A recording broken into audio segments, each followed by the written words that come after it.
आपके भीतर से मुझे विश्वास हुआ कि मुझसे बड़ी एक शक्ति है।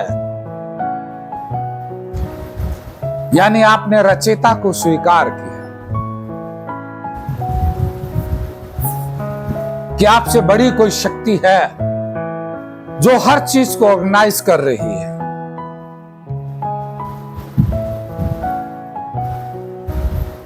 बड़ी एक शक्ति है जो मेरे मन और बुद्धि को शिथिल करके सुधार कर सकती है।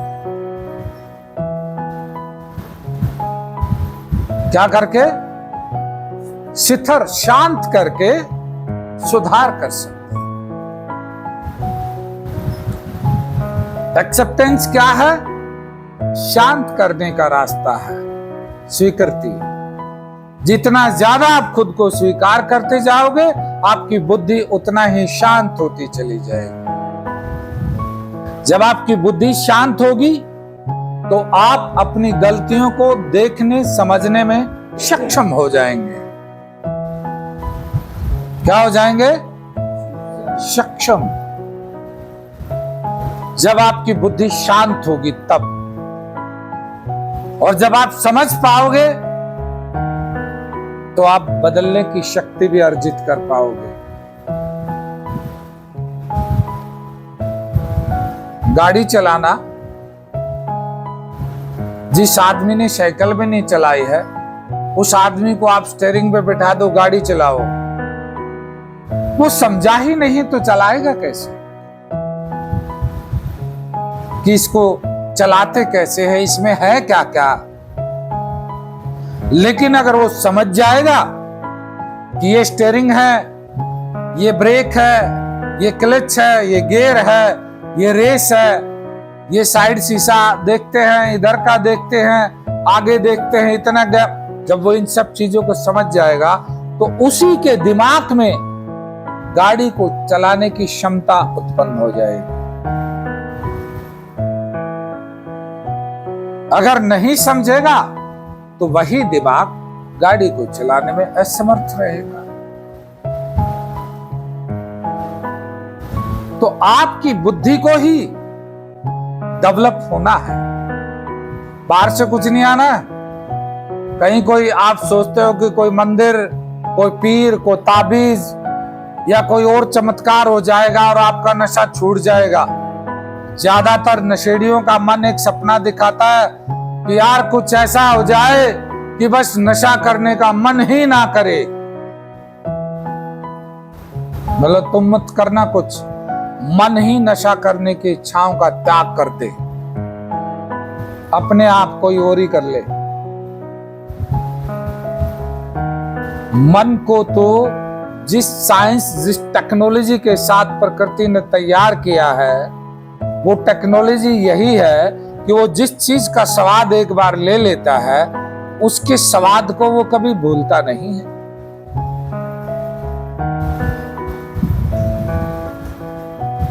वो स्वाद को बार बार पाने की स्मृतियां दोबारा से लौटाता रहता है।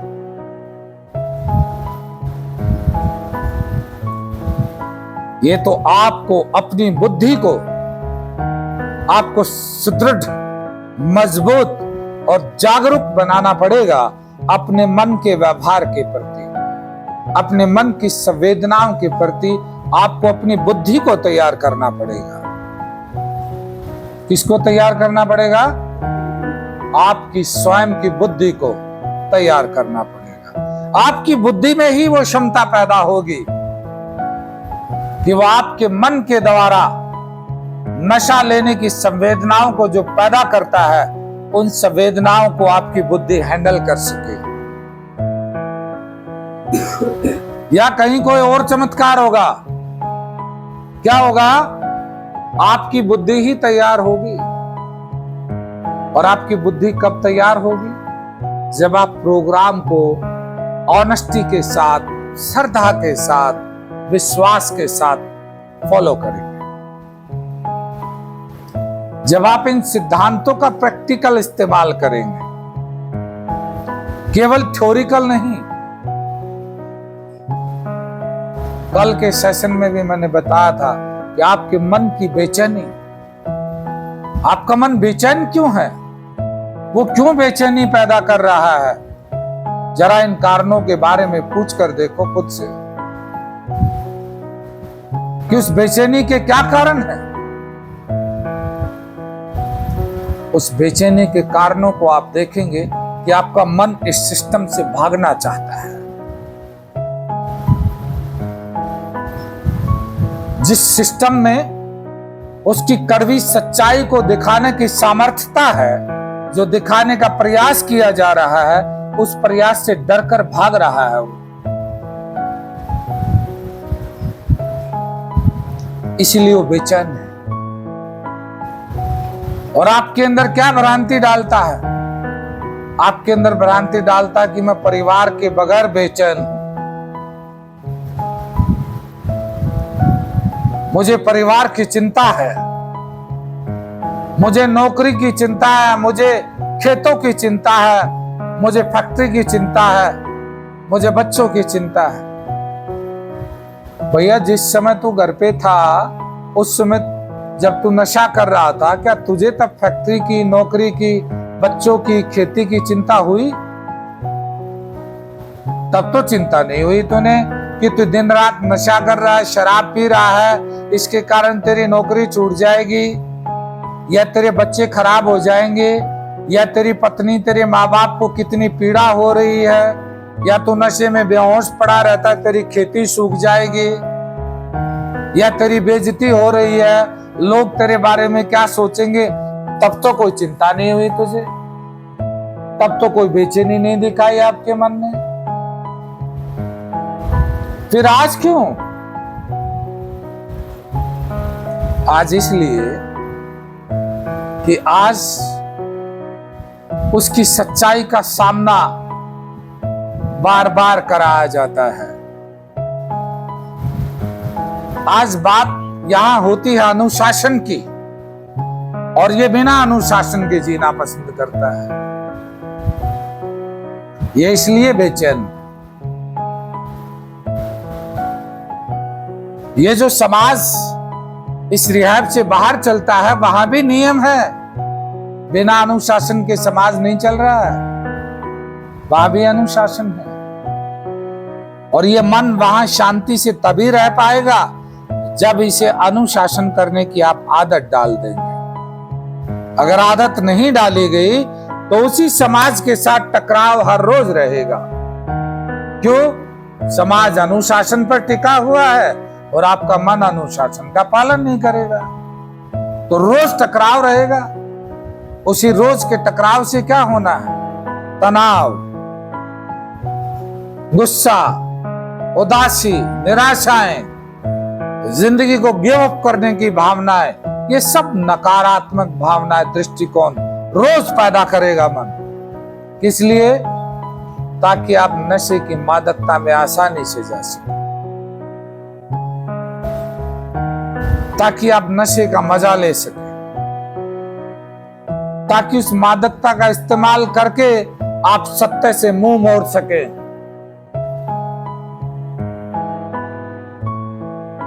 सत्य से भाग सकें। लेकिन ये पॉसिबल नहीं होता। 2 घंटे के बाद, 4 घंटे के बाद नशे की मादकता खत्म होती है। खत्म होते ही वही सत्य फिर सामने होता है, वही परेशानियां फिर सामने होती हैं। जो परेशानियां थी वो तो है ही, आपने नशा कर लिया, उसकी परेशानी एक और जुड़ गई, इसलिए नशा अब और अधिक करना पड़ता है। तो मन को यहां पर अनुशासन में चलने का अभ्यास कराया जाता है। आप में से बहुत सारे लोग अपने घर वालों को मिसगाइड भी करते हैं। आपका मन इतना शाना है, यहां की सकारात्मक चीजों की वैल्यू अपने घर वालों को जाके नेगेटिव बताते हैं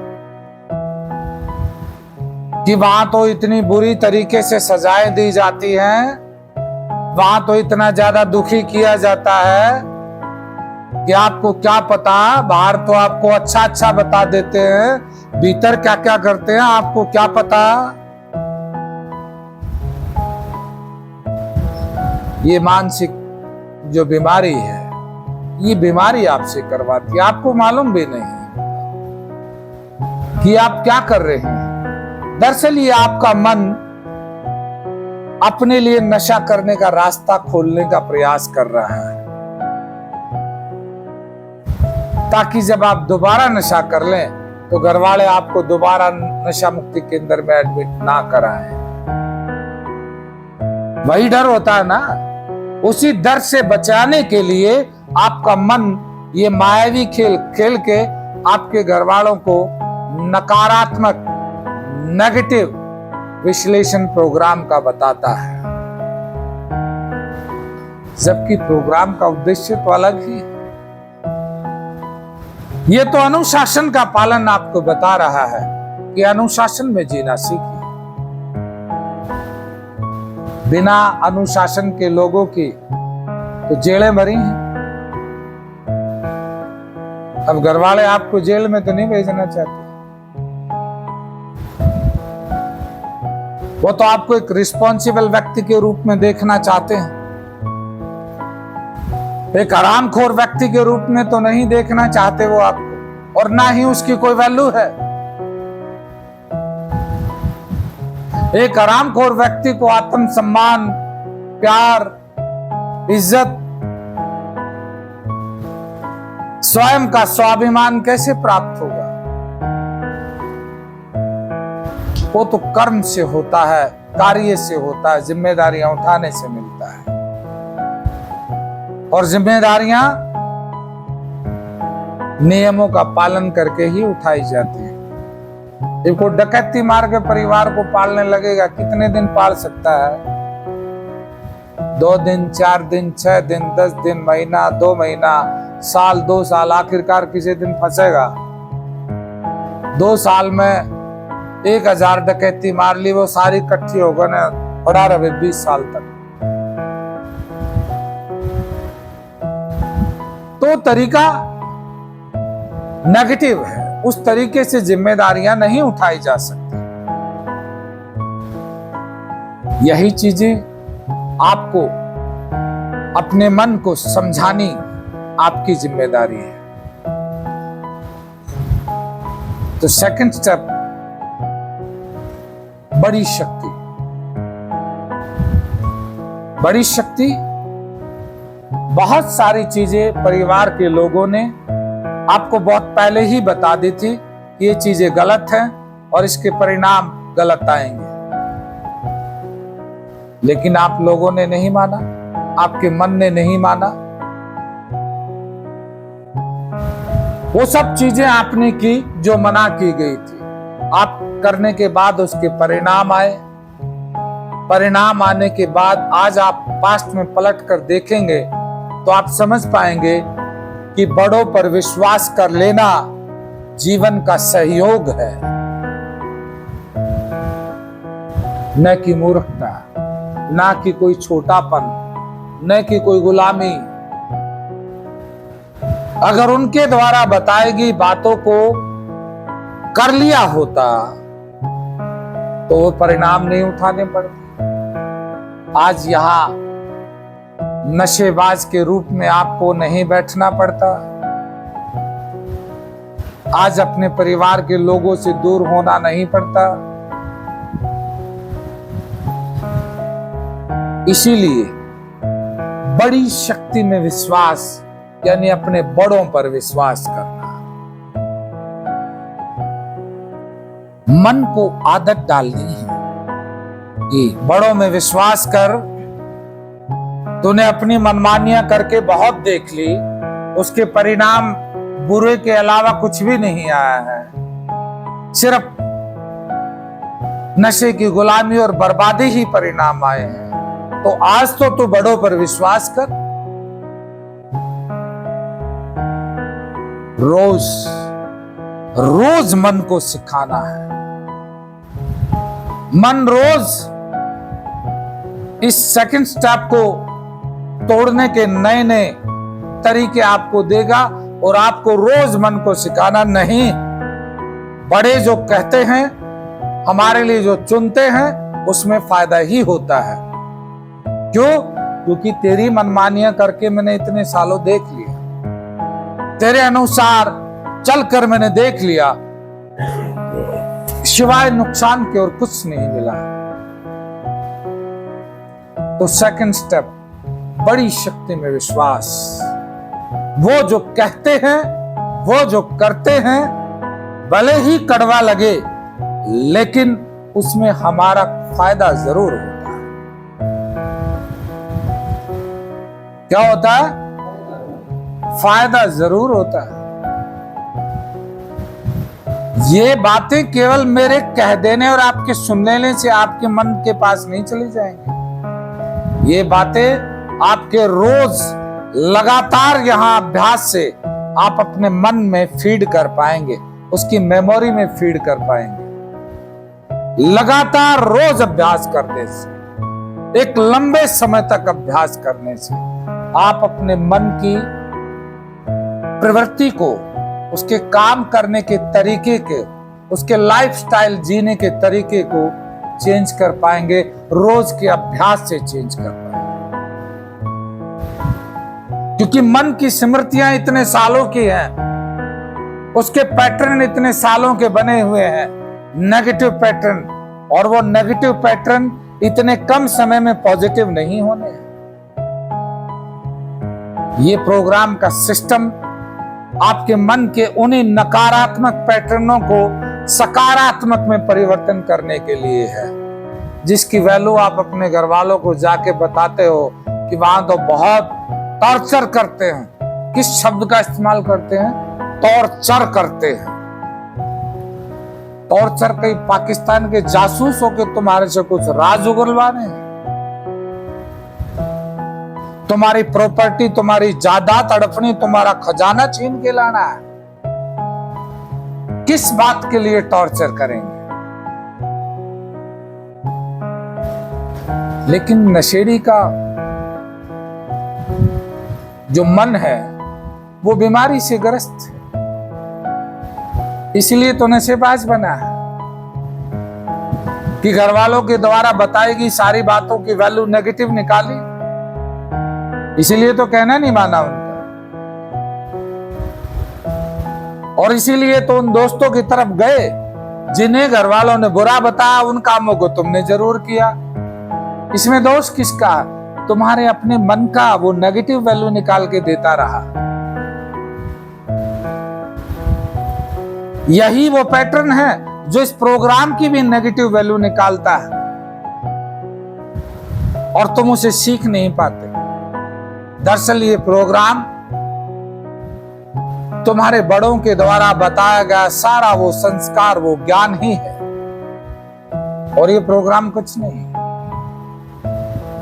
इस प्रोग्राम की सारी बातें वही हैं जो आपके माँ बाप, आपके बड़ों ने आपको बहुत पहले सिखाने की कोशिश की, बताने की कोशिश की, लेकिन आपके मन ने इन्हें वहां भी रिजेक्ट कर दिया। और अब भी बहुत सारे लोगों का मन अब भी रिजेक्ट करने में कामयाब हो रहा है, और आपको पता ही नहीं चल रहा। आप पहले भी सोए हुए थे और आज भी सोए हुए। जागने में समय लगता है, जागने में मेहनत लगती है, करने में और भी ज्यादा मेहनत लगती है, और उसी मेहनत को आपका बीमार दिमाग टॉर्चर बताता है। क्या बताता है? टॉर्चर। हंसी आती है मुझे, और इससे भी ज्यादा हैरानी कि आपके माँ बाप आपके बहकावे में आ भी जाते हैं। कईयों के, सभी के नहीं, कईयों के आते हैं, जिनके माँ बाप, पेरेंट्स बुद्धिमान हैं, पढ़े लिखे हैं, जिनके पास आत्मिक ज्ञान है, जिन्हें प्रकृति के नियमों का, सच्चाई का कुछ आभास है, वो लोग आपकी बातों में नहीं फंसते। लेकिन ज्यादातर माएं फंसती हैं। नशाखोर व्यक्ति ज्यादातर माओं को पागल बनाते हैं, लेकिन जिनकी माएँ पढ़ी लिखी हैं, समझदार हैं, उनकी माएँ नहीं फंसती। वे साफ साफ बोलती हैं कि बेटा अच्छा करेगा तो अच्छा ही मिलेगा और बुरे का परिणाम तो बुरा ही होता है, इसका जिम्मेदार तू ही। तो सेकंड स्टेप, अपने से बड़ी शक्ति में विश्वास आपकी बुद्धि में सुधार ला सकता है, लेकिन प्रैक्टिकल करोगे, चमत्कार जरूर होगा।